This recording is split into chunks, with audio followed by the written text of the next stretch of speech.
நம்ம கடை தானே பாண்டி. பேசாம இருந்தாலும் கையை க்ளீன் பண்ணி கொஞ்சமா டெக்கரேட் சரி விடு. ஃபங்க்ஷன் பண்ணனும் மேடம் சொல்லுங்க. காடா இருந்தா நினைக்கிறேன். எங்க இருக்கனே இங்க என்ன பண்ற? ஒன்னு சொல்லணும்னே. சொல்லுடா சொல்லவா இப்படி நெளிற?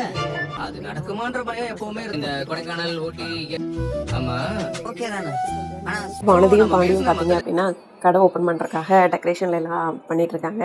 அப்போ வந்து சில விஷயங்கள்லாம் வானதி பண்ணுறாங்க. என்னன்னா, ரொம்ப தேங்க்ஸ் பாண்டி, இந்த விஷயம்லாம் உன்னால தான் நடந்துச்சு அப்படின்னு சொல்லிட்டு. ஆனால் வந்து பாண்டி சொல்கிறாங்க, இல்லை கடை வச்சா மட்டும் பத்தாது, அது நல்லபடியாக ரன் பண்ணணும் அப்படின்னு சொல்லிட்டு. வானதி வந்து கண்டிப்பாக அதை நல்லா பண்ணுவாங்க அப்படின்னு தான் தோணுது. ஏன்னா ஐநா ஸ்டோரை பொறுத்தளவுக்கு வந்து அவங்களோட லைஃப்பில் எல்லாமே செட்டில் ஆகணும். ஸோ அப்படி தான் கதை கொண்டுட்டு வருவாங்க அப்படின்னு நினைக்கிறேன்.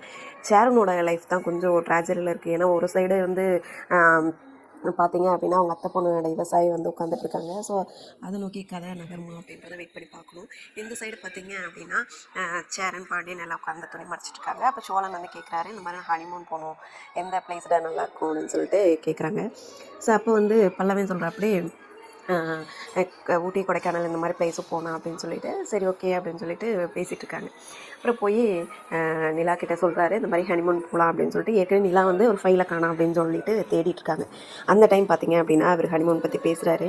ஸோ அப்போ வந்து அவங்க கண்டுக்கவே இல்லை. ஆனாலும் வந்து ஃபைலை காணோம் தெலுங்கு சோழன் அப்படின்னு சொல்லி பேசிகிட்டு இருக்காங்க. அப்புறமா இல்லை வானதி, நம்ம வந்து ஹனிமூன் போகலாம் அப்படின்னு சொல்லி சொல்கிறப்ப அவங்க சொல்கிறாங்க, இப்போ எதுக்கு அதெல்லாம் தேவையில்லாமல், எனக்கு அதெல்லாம் விருப்பமே இல்லை, அங்கே போய் என்ன பண்ண போகிறோம் அப்படின்ற மாதிரி சொல்கிறாங்க. கேட்டு பயங்கரமாக ஷாக் ஆகுறாங்க. என்ன நிலா அப்படி சொல்கிறேன், நீ தானே சொன்ன அப்படிங்கிறப்ப நான் தான் சொன்னேன், இப்போ நானே சொல்கிறேன் வேண்டாம் அப்படின்னு சொல்லிட்டு. ஸோ நிலா என்ன நினச்சிட்டு இருக்காங்க அப்படின்னு தெரியல. ஏன்னா தலைக்கு மேலே வேலை இருக்குது அப்படின்னு சொல்லி சொல்கிறாங்க. வெயிட் பண்ணி பார்க்கலாம் போகிறாங்களா இல்லையா அப்படின்ட்டு. நெக்ஸ்ட் சூப்பரான வீடியோ